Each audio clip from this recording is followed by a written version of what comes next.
Right now we're Cleveland Gladiator fans. Watching the Orlando-Cleveland game right now to see if we have an opportunity to get into the tournament by winning next week. If Cleveland wins and they're in the third quarter, then we're still alive. So we had some really silly penalties down the stretch that really hurt us. Disappointing because I think we've been one of the least penalized teams in the league. And that's just disappointing with some foolish mistakes that we shouldn't be making in Week 18. We had our opportunities. I think a key moment in the game was, getting the turnover at the end of the half and turning it into points and making it a one-possession game. And then we had the ball coming out, and we can't convert on that drive. That was key. You've got to be able to come out in the third quarter and answer. That was unfortunate. So a couple mistakes, a couple blown situations in our secondary. We had them down with players' ejections, and guys were getting hurt. So we were in a good position there and couldn't finish. Any questions? It kind of looked like near the end of the first half, y'all kind of, something clicked. Y'all were able to make a bit of a comeback there. Were there any specific adjustments, or just kind of fell together? I think we settled down. We made a change in the secondary, moved Cameron into the middle. That settled us down a little bit.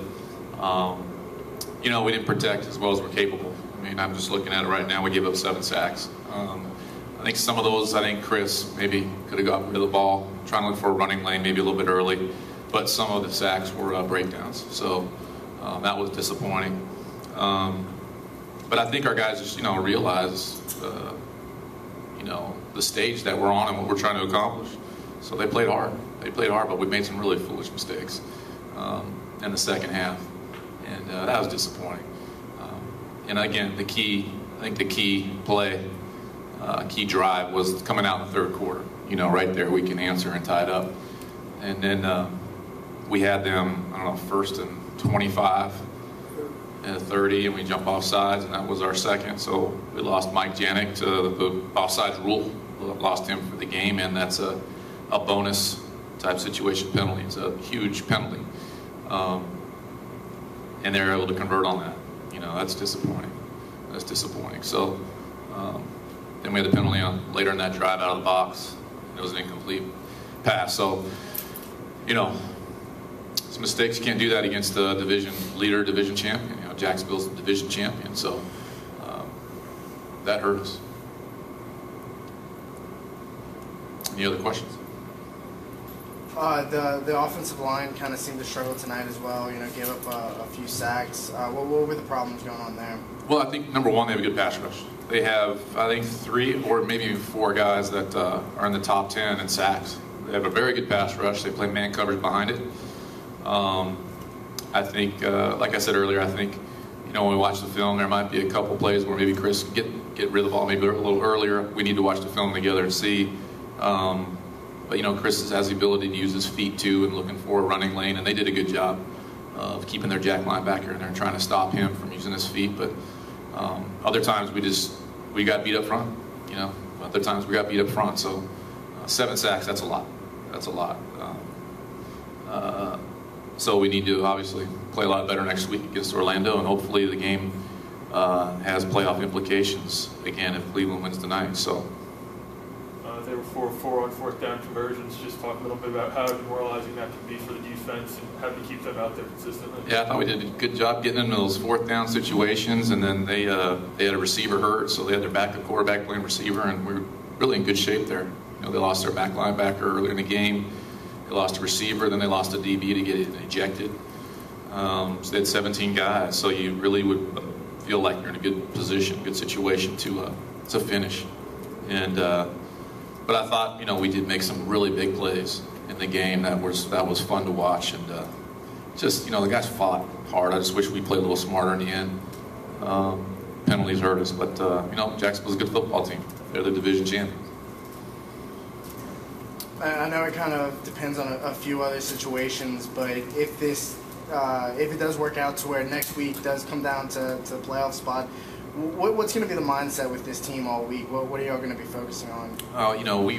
This team has grinded all year long. They've been through so much, A lot of us aren't used to what we went through the first half of the season. Seemed like when we took one step forward, we took 2 steps back with different situations and injuries, and just a lot of weird things happened to us. And we pushed through in the second half of the season here. We played pretty good football the last 7-8 weeks. Last week was we didn't play very well last week, but we've been able to score. We've been able to play better. But if the playoffs are on the line, I know these guys pretty well that they'll be ready to go. They'll be ready to crank it up, and it doesn't matter what your record is. It's about one game and getting in the tournament. So, but right now, we controlled our own destiny. Right now, we're at the mercy of watching that Cleveland game and hoping that Cleveland wins. What's been the difference with this team? That it almost seems like 2 completely different teams from the first half of the season to the second. Made a couple personnel changes that helped. That's one. I think number 2 is we have some veteran players on our team that just kind of said enough, enough. And I think I told you guys after week 9, the midpoint of the season, we kind of just said, look, that first half of the season's dead and buried, and have a little funeral, and we're moving forward. And we started playing good football after the midway point of the game of the season. But I think our veterans believed, they bought in to what we were trying to do. I think they understood that we are capable of playing better. And we started, really play better. It was a little too late. But I'm really proud of them. I'm proud of them the way they fought. It's been hard for all of us, but I'm really proud of the way they fought and come to work every day and handled themselves and their resolve. And, they're a fun group to be around and coach. The injuries and some things have been difficult, but we were in position, at times during the game, and it's just been tough. It's just been tough. So again, we sit back and watch Cleveland now and see what happens. What about the connection with Dixon and Morgan? They haven't had much time together. It hasn't even been a full season with them together, but they've seemed to click pretty well. What have you thought of their connection so far? They've both worked really hard, all year, and since Chris has been here. I think he's been here 7 or 8 weeks, and time's flown by. But they both really worked hard, and I know Chris has studied a lot. Donovan's had his injuries he's fought through. I didn't think he was going to play tonight. I really didn't. Really wasn't able to go full speed all week, and he sucked it up for this game. And Donovan, Coach just said, he didn't think you were even going to play tonight, and then you put up, 3 touchdowns. Well, what was going on tonight with you? Honestly, I give all the honor over to God every time I step on that field, and like you said, during the week I wasn't able to go full speed. Then, for this game, I knew it had playoff implications regardless if Orlando was playing tonight or not. I had to get out there on the field and, fight for my team. It's the last 2 games of the season. And, not having much time with Chris, I think just being a veteran of the game, you really don't need much time with somebody. If you know this game, you just go out there and do what the Lord gave you to do, and that's play football, man. And that's all I went out there and did. And I played football, and Chris did a hell of a job with throwing the ball, and I commend him for coming out there without us having that much time and doing what he did tonight. Well, what was the problem with you during the week? My knee. I had, this knee from 2 weeks ago when I hurt it in Pittsburgh. A lot of inflammation in it. Couldn't bend it. But, I did therapy twice a day from this whole week. And it healed pretty quickly. And came this morning. I felt great. And I told Carl Patton and said, I'm going. Was there any doubt in your mind, during the week or anything that you were going to play, or were you 100%? It was a little doubt, because the knee was hurting. Like I said, I couldn't even run. But, he gave me that time off. And again, I woke up this morning and walked down my stairs, and there wasn't no pain. And like I said, I called him and said, I'm going today. And he was like, are you sure? I said, I'm sure. And it was a wrap from there. Chris, a big part of your game is running the ball. You didn't really have a chance to do that tonight with production. How frustrating can that be to have that taken away from you? It wasn't frustrating. We knew going into the game, everybody's goal is for me not to run. Easily, let's make him a passer. And, maybe in the passing game, I thought we did well tonight. They went man-to-man, and, we took advantage of every opportunity we could. They did a good job when it was backed up. The 3 drives we got stopped was when we were backed up. But besides that, we were hitting them over the top. Got what we wanted. We just, when we needed to, we took advantage of it, and we spurred some good opportunities. But, we can come back and always get better. But I mean, for us to come together, you know, the beginning of July and be this far along, you know, is amazing. You know, I mean, I just started my first game July 1st, and you know, for us to be putting up points week in and week out, getting this far, especially with Demo, I really haven't had a lot of work with him. But I think one thing we did well the last 2 days is communicate. You know, we actually watched film on Thursday, and you know, he asked me a question, and you know, I was able to give him an answer. So he started to see where my mind was, and I got to see where his mind was. And I think tonight we got to see that we were finally mentally on the same page. So it didn't take the work we needed together. We just mentally, we talked about it on film, we watched it on film. He challenged to see what I knew and how I knew it. And so tonight he transferred over, and you know, we got to see what we can do. So do you think tonight was a step forward in y'all's relationship, even though you couldn't get the win? Oh yeah, I mean, there is some positives out of tonight. You know, I'm hoping Cleveland win. You know, for the game next week to be something. I think me and Demo would have a even better time, because there's times during the game that I watched him do some things and I'll throw it more upfield, thinking, okay, this is where he's going, and he flattened it down. And I mean, it's just little things that be able to go back to film, see a lot of positives, see some negatives, fix the negatives, and come back and work harder. I think it'll be great for us. I mean, but just as a whole right now, it's emotionally hard. You know, we had every opportunity to win this game, and we didn't. But I think for me and Demo's relationship, I think it took a big step forward, because it wasn't just about me throwing him the touchdown. It's just about where I threw him and how we understood each other. And it's times where the least time he thought I would throw it, I still threw it. And he understood that he's coming to me. And I think that we've grown a relationship. Me and LJ did a good job tonight as well. I mean, we've taken steps each week forward. I thought Arizona hitting us in the mouth made us work harder instead of us backing down. We've done think about it, we're 4-4 from the first time I got here. I remember we were 1-8. Coach said, hey, this is a new season. Right now we're 4-4. And we got an opportunity still, if Cleveland win tonight, to go to the playoffs. I mean, we put ourselves in positions to get into the playoffs. We just gotta finish. I mean, that's the only thing left for us. I mean, every game we've lost. Philly, 5 seconds left in the game.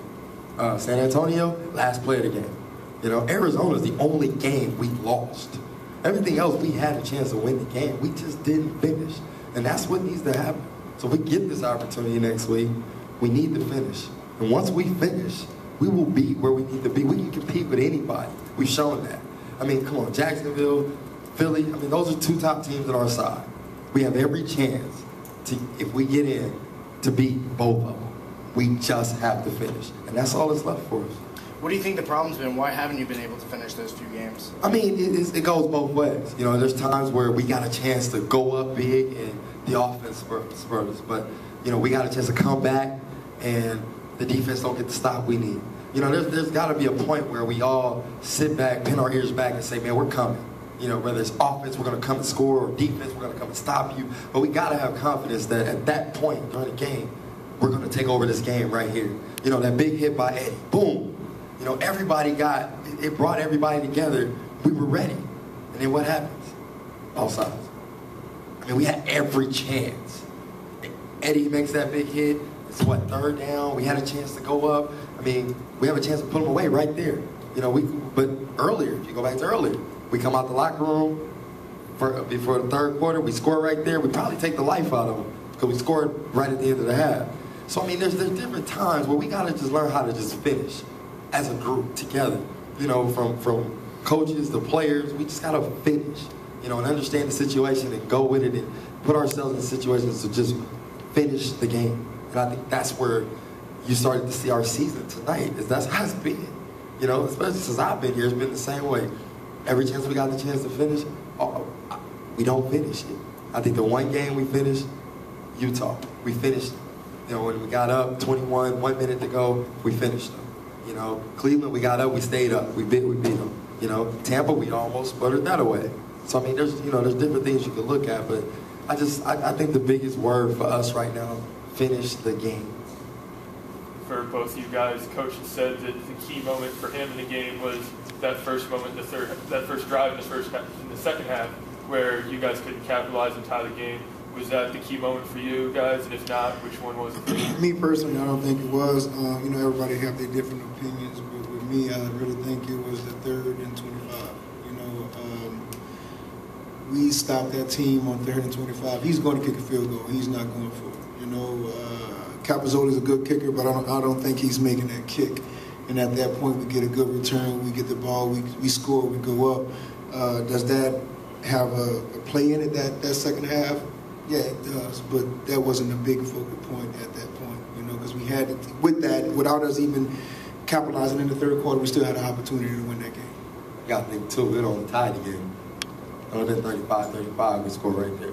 Sure, we would have took the life away, but we tied the game. It's not like we're going to go up. Like he said, I kind of agree with, 3rd and 25 with a chance to get the ball back down the clutch, down the stretch.